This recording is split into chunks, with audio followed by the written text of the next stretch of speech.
मानिनानै हाबा मावनो समायखिरा लायो जायखौ फालिनो हायाब्ला आं आफादनि संबिजितनि राहाफारि बायदि साजा मोननांगोन बुंलायनायजों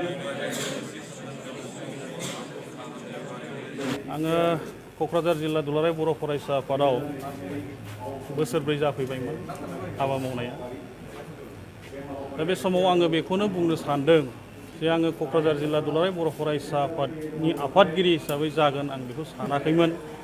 नाथाय जे गिलिर बिबान बेखौ आंनो दिनै थांनाय क'क्राझार जिल्ला दुलाराय बर' फरायसा आफादनि जे बोसोरसालिया जथुमा जे जानानै थांबाय माइनाव नोगोर फोथाराव डिसेम्बराव 19 आरो 20 जानुवारियाव बेनि गेजेरजों आंखौ आफादगिरि बिबानखौ होबाय आरो दिनै क'क्राझार जिल्ला दुलाराय बर' फरायसा आफादनि जे समायखिरा लानाय जे हाबाफारि बेखौ जोङो दिनै बावहाय साइन्स कलेजनि अडिट'रियाम हलाव बेखौ जोंनो समायखिरा लानायनि गेजेरजों बिबानखौ जोंनो गथायबाय।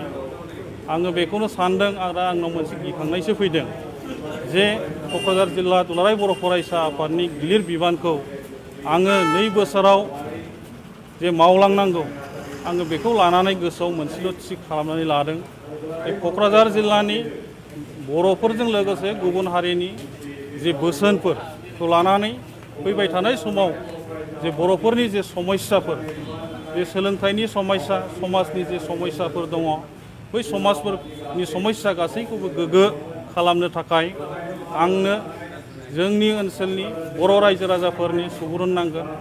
आंनि क'क्राझार जिल्ला दुलाराय बर' फरायसा आफादनि बिबानगिरिफोरनि हेफाजाब नांगोन। दालाइसा आरो दख'राफोरनि गासै बिबानगिरिफोरनि हेफाजाबखौ आंनो नांथारगोन। मानोना आंनावबो बेबादि गोब्राब साननानै खामानि मावनो हानाय केपासिटिनि आं सासे लिडारबो नङा, आं सासे वार्कार हिसाबै खामानि मावबाय थादों। बेनिखायनो फैबाय थानाय समाव आं गोसोआव बेखौल' थि खालामबाय जे आङो बयनिबो सहाय आरो सहजिता लानानै खामानि मावलांनो हानाय बायदि आङो गोसोआव बेखौल' थि खालामना लानाय जादों। बिटिआर सुक्तिनि उनावहाय दिनै एबसुनि मुल दाबि सेपारेट स्टेट बियो दा थांना दङ। लोगोसे आरो गुन गोनां सोलोंथाइनि सायाव दुलाराय बर' फरायसा हिसाबै क'क्राझार जिल्ला कमिटिया माबायदि खामानि मावो? दा दिनै बिटिआर सुक्तियाथ' जानानै थांबाय थांनाय जे 27 जानुवारियाव बिनि गेजेरजों जोङो बिटिआर सुक्तिनि गेजेरजों जे दफाफोर मोनदों माखासे दफाफ्रा बिदिनो सरकारि भाबै मावफुंजाबाय आरो माखासे दफाफ्रा मावफुंबावनांगौ दङ। आङो सानदों जिहेतु खम समनि गेजेराव गोबां दफाफ्रा मावफुंजाबाय आरो फैबाय थानाय समाव माखासे दफाफोर जे मावफुंनांगौ दङ बियो समाव मावफुंजागोन होननानै बे आसा खालामनाय दङ। आरो आं बेखौनो दिनै बुंगोन नोंथांमोननि गेजेरजों जे फैबाय थानाय समाव सेन्ट्रेलि जे जोंनि जे मावनो गोनां जे बिटिआरनि दफाफोर बेवहाय क'क्राझार जिल्ला हिसाबै जेरैबायदि सहाय होनांगौ सहजुगिता होनांगौ बेबायदि हिसाबै क'क्राझार जिल्ला दुलाराय बर' फरायसा आफादा मावनांगौखिनिखौ मावलांगोन। आरो सोलोंथाइनि जे बाथ्रा सोलोंथाइयाव गोबां जेंना दङ, फोरोंगिरिफोरनि जेंना।